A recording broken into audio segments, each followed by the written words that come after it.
Hare Krishna. So Arjuna has this question, oh Krishna, you're telling prescribed duty you have supposed to do. But then, what about the reactions? What will happen to the reactions of the work? And Krishna is answering that in Shloka number 12. Anishtham ishtam mishram cha trividham karmanah phalam bhavatyaginam pretya nato sannyasinam kvachit. So here Krishna is saying atyaginam, for one who is not renounced. Anishtham ishtam mishram cha trividham karmanah phalam.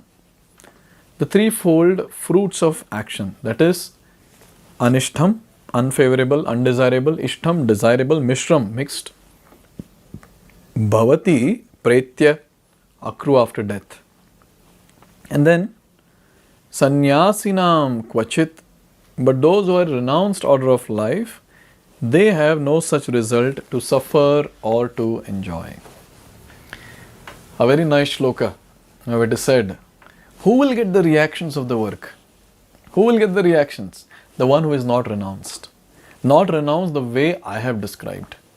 See, Krishna has made it very clear. How should be a renunciant? How should be a tyagi or a sannyasi? Again here two words are used. Sannyasa and tyaga again. So Krishna is telling they are synonymous, and then he has given the definition also in the previous verses. What is tyaga or renunciation? Renouncing the fruits of activities, not the activity itself, and doing it as a matter of duty. And when we are doing it for Krishna, oh, that is like next level altogether. So here, it's very nice, very clearly mentioned that a person in Krishna consciousness acting in knowledge of his relationship with Krishna is always liberated. So the ones who are not renounced, the ones who are not working for Krishna, what happens? For them there are different planetary systems or different conditions. Now those are there after death. What are those conditions? First is anishtham, the person may be sent to hell. Then ishtam, the person may be sent to heaven. So in hell he is going to suffer, and in heaven he is going to enjoy. Mishram cha, mixed. Suffering is also there, enjoyment is also there. Which place is that? The place where we are there, Bhuloka, on the planet Earth. So in this way, a person who is not renounced, who is not working for Krishna, for him, these are the reactions, those are there. He has to enjoy going to heavenly planet if he has got good pious credits. If those activities give him pious credits, he will go to heavenly planet. If any activity that he is doing, if that gives sinful reactions, then he has to go to the hellish planets to suffer. And if those activities give both good and bad, pious and impious credits, then he has to remain here in this planet. But then, the one who is working for Krishna, for him what happens? There is a shloka, very nice shloka in Bhakti Rasamrita Sindhu, which says, Iha yasye harer dasye karmana manasa gira nikhilaswapi avasthasu jivan mukta sauchyate. Iha yasye harer dasye, those servants of Krishna, karmana manasa gira, who engage their body, mind and speech in the service of the Lord all the time. It is said very nicely, nikhilaswapi avasthasu, in all the circumstances, jivan mukta sauchyate, they are completely liberated. Means there is no reaction for their work.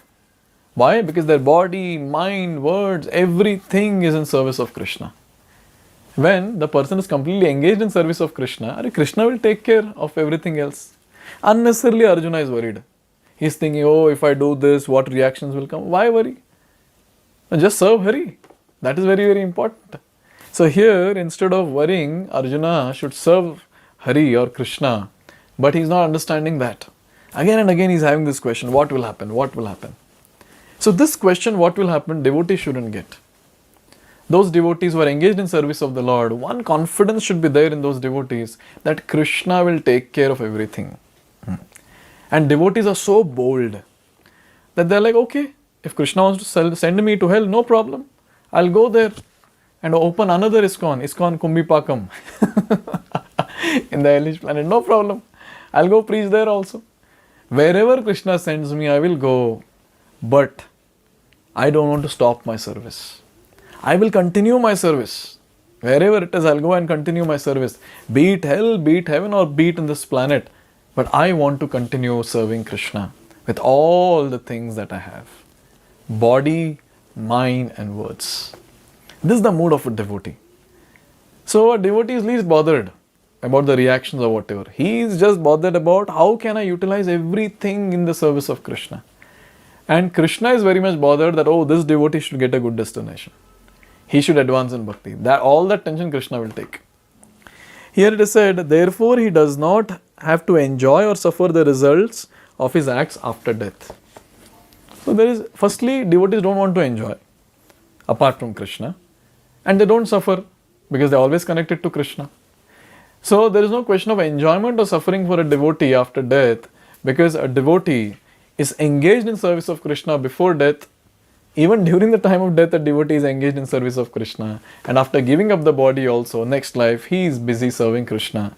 And those devotees who have perfected their life with their intense devotional service, at the time of death, they go back home, back to Godhead. And where is the question of any enjoyment or any suffering? They are completely in bliss, completely in ananda. So every single devotee should ask this question, am I doing bhakti intensely or not? We should aim at going back home, back to Godhead this very life. We shouldn't take chance. Who knows what will happen in next life? So it's very, very important that each and every activity that we're doing in devotional service, we should do it very intensely, praying to Krishna that, oh Krishna, I want to attain you this very life. But if Krishna has some other plans, okay. But then our mood is clear that, oh Krishna, I want to attain you this very life. I want to serve you with all the things that I have. Please help me. Please help me. Just imagine Krishna is helping anyone and everyone in this world. Why will he not help those devotees who are praying to him that please help me because I want to serve you without any interruption. Without any interruption. With all the love and devotion possible. So in this way, Krishna has made it very clear. Arjuna, don't worry. Reactions are only for those people who are not properly renounced, who don't work for me. That is Krishna. But those who are engaged in my devotional service, those who are proper renunciants, for them, there is no question of enjoyment or suffering after death. They have a higher destination. Now, after speaking all this, there is very, very important thing that is there. There is a question that might be raised. What is that question? Since any activity performed must have some reaction, how is it that the person in Krishna consciousness does not suffer or enjoy the reactions of the work? Now Krishna is going to answer this question. Anyways, we have answered it in one way. But then let's hear directly from Krishna in the next verse, in the next video. Hare Krishna. Hare Krishna, Hare Krishna, Krishna